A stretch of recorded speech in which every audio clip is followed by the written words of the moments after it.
Olá, vamos então para a nossa sétima aula do curso de Moderna 2. Pelas conversas que a gente teve na aula síncrona na quarta-feira e também pela aula anterior sobre a Revolução Inglesa, ficou patente, ficou óbvio que existem várias interpretações ligadas a esse fenômeno histórico, né? Não seria possível a gente ler toda a produção, é impossível, relacionado à Revolução Inglesa, né? Então, aqui nessa aula, a gente vai mostrar para vocês as várias polêmicas que existem por detrás dos vários escritos sobre a Revolução Inglesa, tá? Então, é um apanhado e, mais uma vez, a gente pediu para vocês lerem o Christopher Hill. Claro que se vocês quiserem ler outras coisas sobre a Revolução Inglesa, é só me falar que a gente fornece para vocês outros textos, né? É só uma questão de pedir. É porque se eu for colocar tudo no AVA, eu sempre temo que vocês entrem numa paranoia de que eu estou mandando ler tudo e vocês ficarem pirados com isso.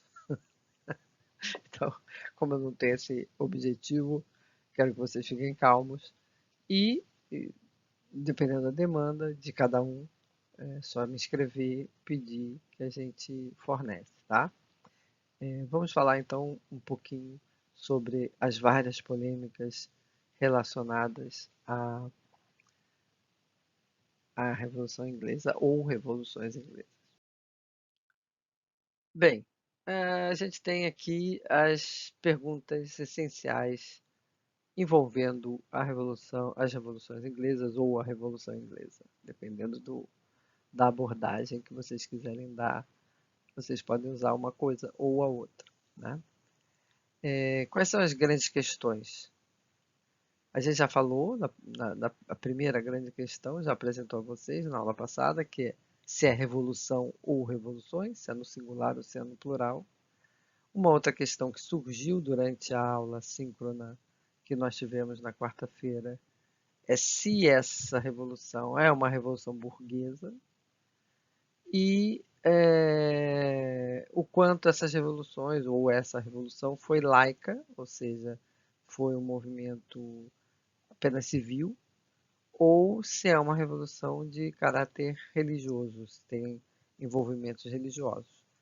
Essas questões todas estão relacionadas, essas dúvidas, né, esses debates estão relacionados também em função das várias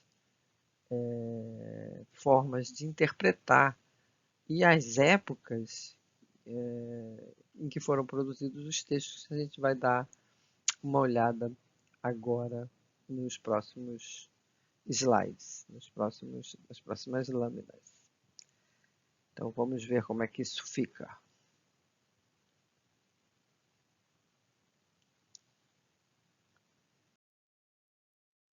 O primeiro grande primeira grande linha que a gente vai apresentar é a mais antiga, que é a interpretação clássica liberal do século XIX, né?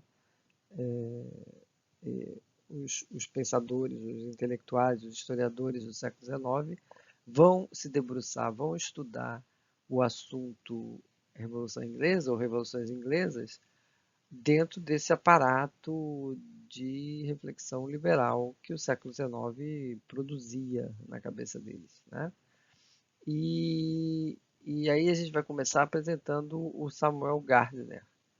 Ele tem um livro que em inglês está escrito The Puritan Revolution and the English Civil War, que é a Revolução Puritana e a Guerra Civil Inglesa, né? Um livro escrito na segunda metade do século XIX, onde a gente vai ver que há uma grande preocupação com a abordagem político-institucional.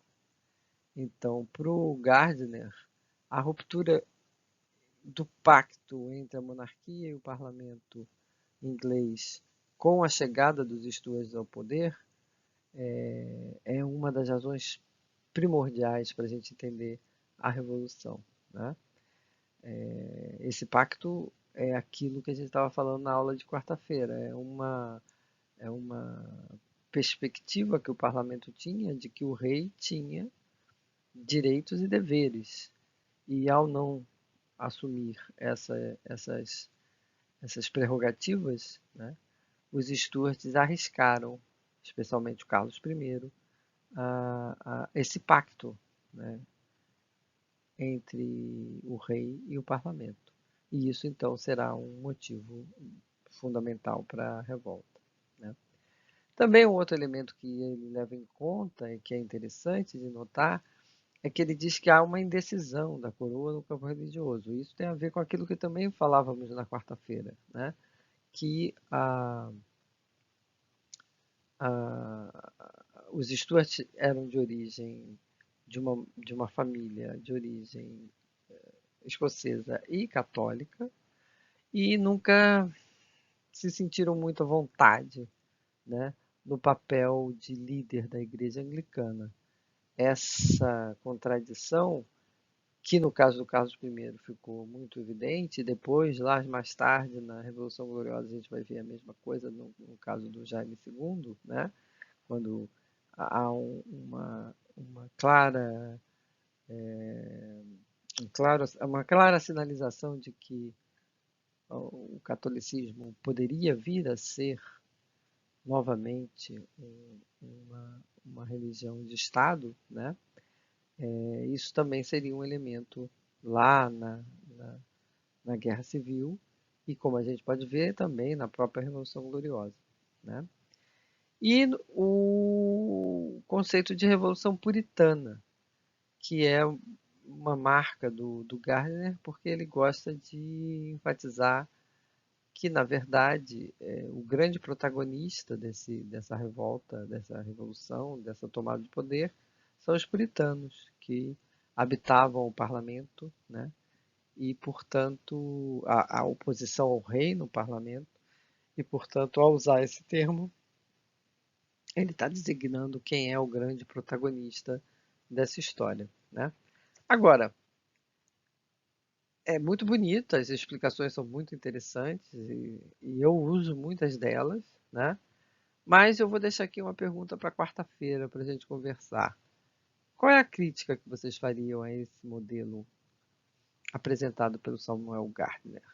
Vocês teriam alguma coisa? Está faltando alguma coisa nessa explicação, na opinião de vocês? Tem algum elemento que falta aqui que causa um desconforto?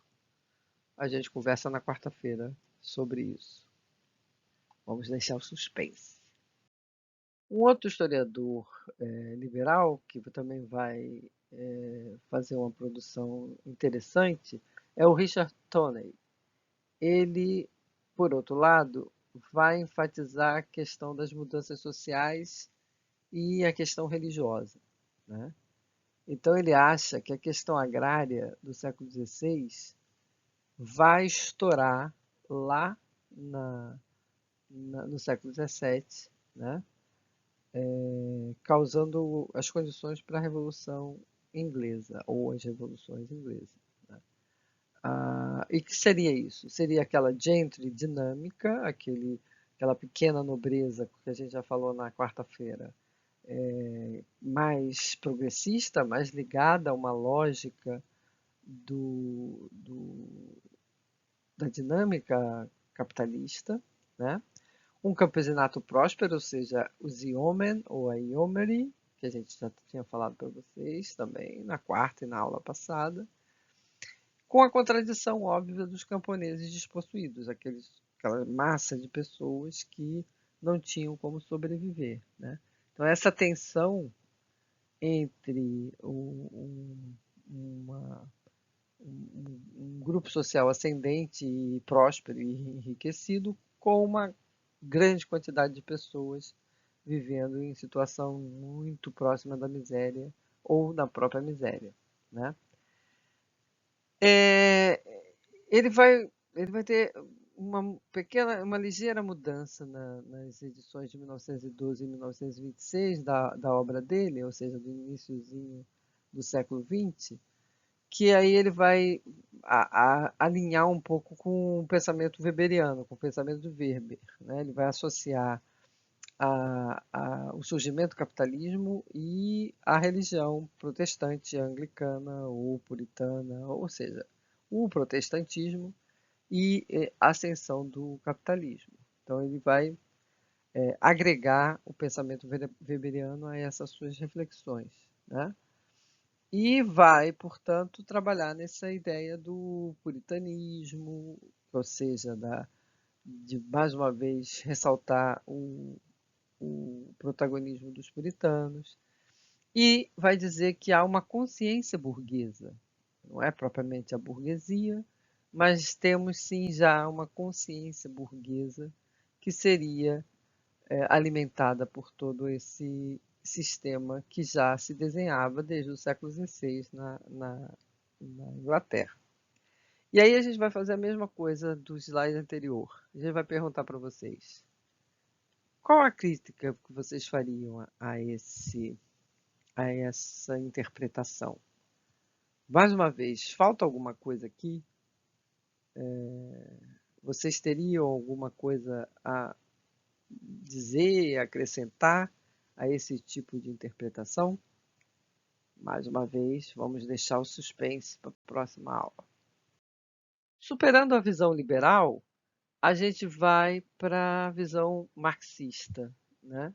O marxismo britânico ele é bastante robusto, bastante importante, né? E no nosso caso aqui, a gente já falou para vocês, o Christopher Hill é o grande nome ligado a, não só ele, é claro, mas ele é um dos maiores nomes da historiografia marxista inglesa que se debruça sobre o tema da Revolução Inglesa. Para ele, né, e para os marxistas em geral, é uma revolução no singular, né? Ele tem dois textos importantes, um na Past and Present, uma revista, e na New Left Review, outra revista, uma em 52 e outra em 64, na qual ele defende essas ideias, né, de que é uma revolução singular. Você tem que olhar para todo o processo, desde da Revolução Puritana até a Revolução Gloriosa, né? E para ele a grande oposição que existe é uma coroa que ainda defende os princípios feudais, conservadores, portanto, e um parlamento que já é burguês, ou pelo menos aburguesado, né? É desse conflito que saem as motivações da, da, da Guerra Civil, né, em meados do século XVII, e que também vai haver a Revolução Gloriosa no final do século XVII. Para ele, o grande protagonista de todo esse processo é a gentry, né? É aquele grupo que é nobreza, mas que já tem cores de pensamento burguês, né? Ou pelo menos já pratica a lógica burguesa na sua relação com a terra, na sua relação com o comércio, com a produção manufatureira, etc., né? E aí ele diz que, apesar de essa gentry não ser ainda a burguesia, mas ter ares de burguesia, ele então diz que o que houve no século XVII, juntando todo o processo da Revolução Inglesa do século de 1640 e a Revolução Gloriosa de 1688, 89, então ele diz, ele e os marxistas defendem essa ideia, de que se trata de uma revolução burguesa, né? Que tipo de lacunas a gente pode ver nessa interpretação? O que vocês sentem falta nessa interpretação? Se é que vocês sentem falta de alguma coisa, ou se ela dá conta do que vocês estão pensando sobre revolução. Outra questão para a gente conversar na quarta-feira. Os críticos dessa visão marxista se pegam na própria lógica do marxismo para criticar, né? Eles perguntam: se o capitalismo industrial só deslanchou no século XVIII, como é que a revolução do século XVII na Inglaterra pôde ser burguesa? E que burguesia era essa? né? Essa questão é uma questão muito complexa, de fato, né? É, e ataca o próprio argumento de um historiador marxista, né? Então é uma situação complexa, né? Sair dessa questão. O Christopher Hill e outros vão dizer, não, é porque, como é uma sociedade pré-industrial, essas coisas não estavam ainda bem desenvolvidas, mas o que interessa é que o grupo que estava no poder no final desse processo era um grupo que atuava com a lógica de uma burguesia. E por isso, porque legislava em favor desses interesses, a gente pode dizer que é uma revolução burguesa. Mas isso é amplamente discutido, isso não é uma coisa pacífica. Vocês podem ter todo o direito de não concordar com isso, né? Com certeza. O Lawrence Stone é um historiador inglês também, tá? Mas ele não é marxista. Ele tem um livro muito interessante que é As Causas da Revolução Inglesa, né? Nesse livro, ele estuda as teorias das revoluções ou da Revolução Inglesa, tá? Então, é ele que apresenta esses ramos explicativos, né? O pensamento liberal, a interpretação marxista weberiana, a interpretação marxista pura, digamos assim, e uma produção mais recente na qual ele se encontra, que é conhecida como interpretações revisionistas, né? E a gente tem uma cronologia para isso, né? A gente tem o início do século XX, o meados do século XX, 1940 a 1970, 1970, e esse grupo revisionista que está produzindo no finalzinho do século XX, né? Isso a gente nem está falando do Gardner lá do século XIX, mas a gente está mostrando aí uma linha que o Stone desenvolve para a gente entender esses vários historiadores e esse grande debate que eles enfrentam, né?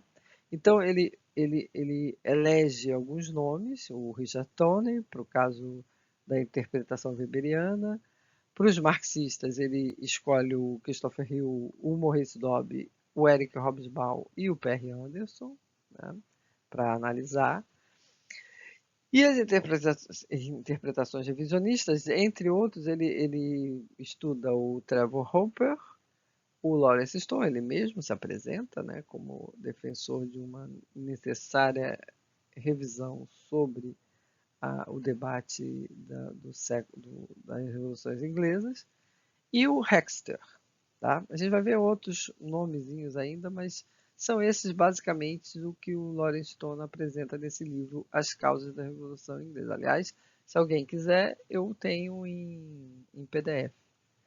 E assim como eu já tinha falado do Mundo Ponta-Cabeça, do Christopher Hill, quem quiser enfrentar mais profundamente esse tema, é bom ler esses livros que são mais robustos, né? Mais cheios de informação para quem quer aprofundar no estudo da Revolução Inglesa. Vamos dar uma passeadinha em alguns dos nomes da historiografia revisionista, dessa historiografia mais para o final do século XX, né? Primeiro falar do Trevor Hopper. O Trevor Hopper é interessante que ele escreve um livro em que ele não fala propriamente da Revolução Inglesa no seu título, ele fala de uma crise do século XVII. Isso é bastante interessante porque ele dá a chance para a gente fazer o que a gente está fazendo no nosso curso, né? A gente está mostrando para vocês, e a gente fez isso numa das aulas anteriores, que a crise do século XVII está por detrás, né, de um monte desses eventos de caráter revolucionários ou de rebeliões na Europa, né? Então, nesse livro, é claro, ele acaba falando também da Revolução Inglesa, né? E ele contextualiza as rebeliões europeias de uma maneira geral do século XVII E ele coloca em questão, em destaque, melhor dizendo, essa ideia de gentry in e gentry out, ou seja, as pessoas, o grupo chamado de gentry, essa pequena nobreza, né, inglesa, que estaria inserida na lógica capitalista e as que não estariam inseridos nessa lógica, e dessa contradição surgiriam os dilemas políticos que causaram as rebeliões na Inglaterra, né? O Lawrence Stone ele vai também partir dessa ideia da gentry. A gentry é uma coisa que, como vocês podem ver, é um elemento que é considerado fundamental para se pensar a Revolução Inglesa ou as revoluções inglesas, né? E ele concorda que há elementos da gentry e da alta nobreza nos dois lados do conflito da década de 40, né? E que isso tem a ver com a própria incerteza das determinações sociais, né? Essa dificuldade de identificação da sociedade. Ele tem um método, né? Ele é o criador da prosopografia. Então, o que é isso? É um perfil, é uma biografia coletiva, né? É um método historiográfico em que você faz um estudo sobre um determinado grupo. E é o que ele faz, então. Ele vai analisar esses membros da gentry, desse meados do século XVII, e através dessa prosopografia, através dessa biografia coletiva, ele vai ver qual é o papel de cada um deles na ação política do processo das revoluções inglesas do século XVII. É um trabalho bastante interessante, né? Um outro autor que a gente quer falar para vocês é o Jack Hester, que tem um livro que é Storm on the Gentry, uma tempestade sobre a Gentry, né? Para ele, portanto, a Gentry vai aderir à Revolução não necessariamente por interesses econômicos, mas porque a Gentry, essa pequena nobreza, está defendendo as liberdades do parlamento contra uma coroa agressiva. Então, ele tem uma preocupação muito grande de explicar todo o processo calcado na motivação política, né? E por último, a gente pode falar do Conrad Russell também, The Fall of British Monarchies, ou A Queda das Monarquias Britânicas, e ele explica essa ruptura de 1642 mais pela incapacidade dos Stuarts para governar os múltiplos domínios nas Ilhas Britânicas. Se a gente lembrar que, de fato, o Carlos I vai ter muita dificuldade de contornar a crise na Escócia, a crise na Irlanda e a própria crise na Inglaterra, né? Então esse cara ele vai apostar numa ideia da desgovernabilidade, da incapacidade que os Stuarts teriam para dar conta dessa realidade múltipla das Ilhas Britânicas. E essa incompetência, portanto, custou ao Carlos I a vida e ao Jaime II a coroa, né? Um perdeu a cabeça, o outro perdeu a coroa. É bem melhor perder a coroa cá entre nós. Se eu fosse um deles, eu escolheria o segundo.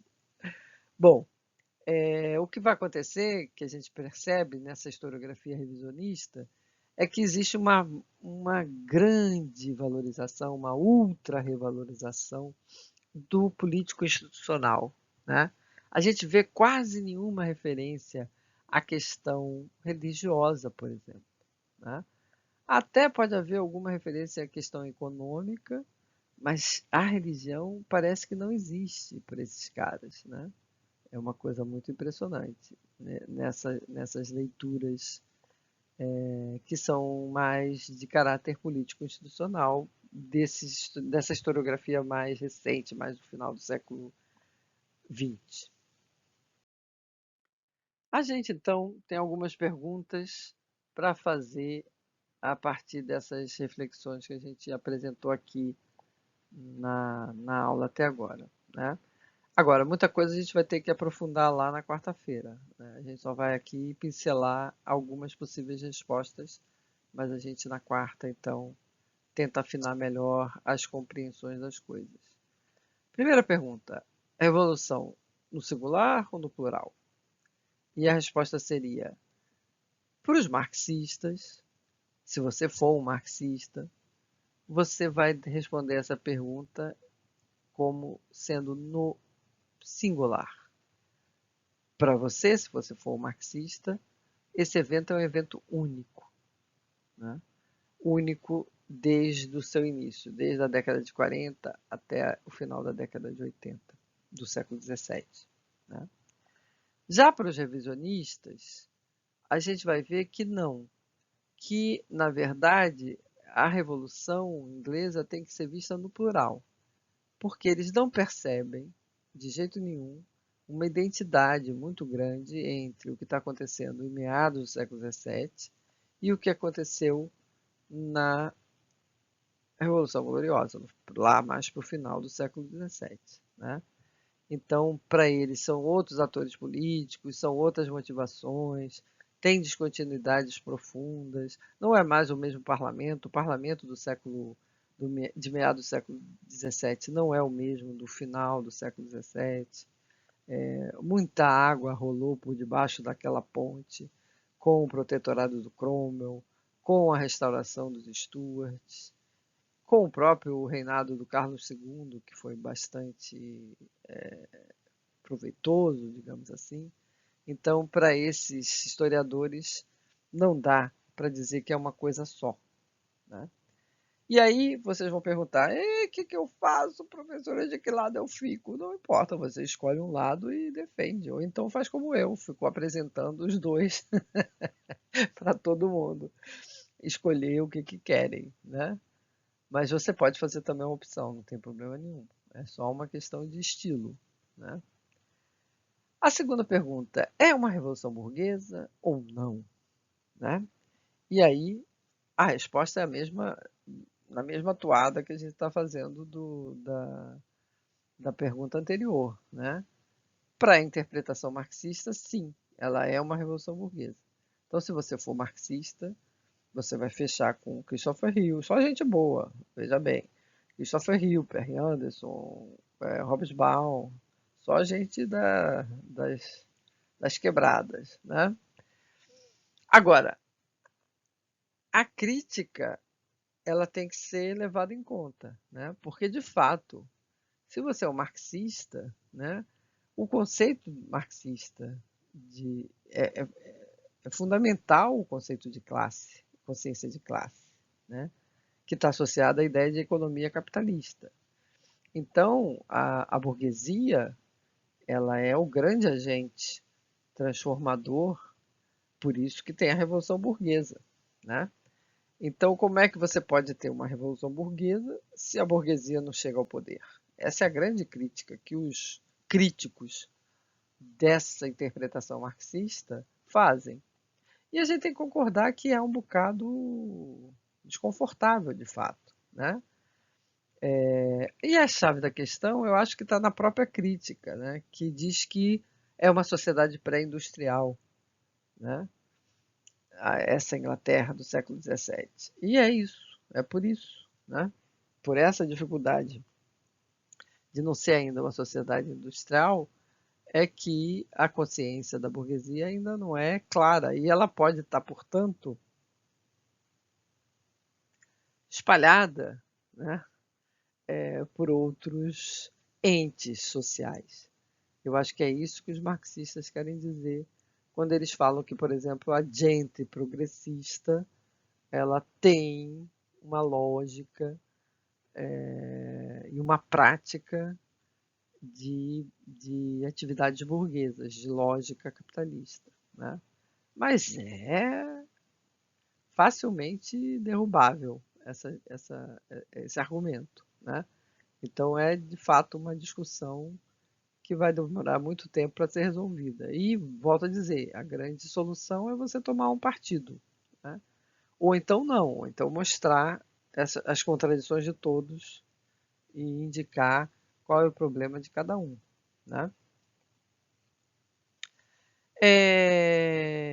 As revoluções são laicas ou religiosas? E aí a resposta também vai ser bastante interessante, né?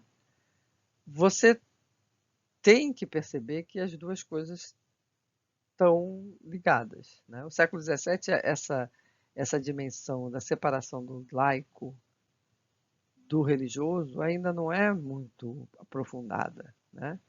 Então, é impossível você separar uma coisa da outra. E é curioso que uma parte da historiografia não preste atenção à questão religiosa, né? Por exemplo, a gente botou aí letra A, né? A historiografia marxista comete um lapso porque pensa a religião apenas como um aspecto secundário, um reflexo desse contexto, né? A historiografia revisionista, às vezes, nem fala da religião. Ela supervaloriza o institucional e o político, né?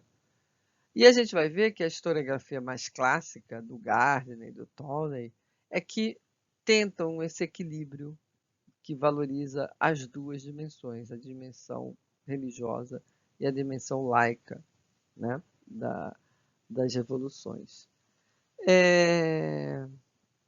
Portanto, cada um, né, se por um lado o marxismo ele exagera na visão da questão econômica, né, e coloca a religião como um aspecto secundário, se os revisionistas exageram na instituição, na abordagem institucional e política, por outro lado, o Gardner e o Tawney eles falam um pouco, né, sobre outros aspectos que esses outros dois grupos exploram mais, especialmente o Gardner, que quase não fala de uma dimensão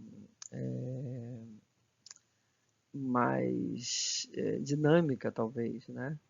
De qualquer forma, a gente ganha quando a gente consegue ler todos esses caras, né?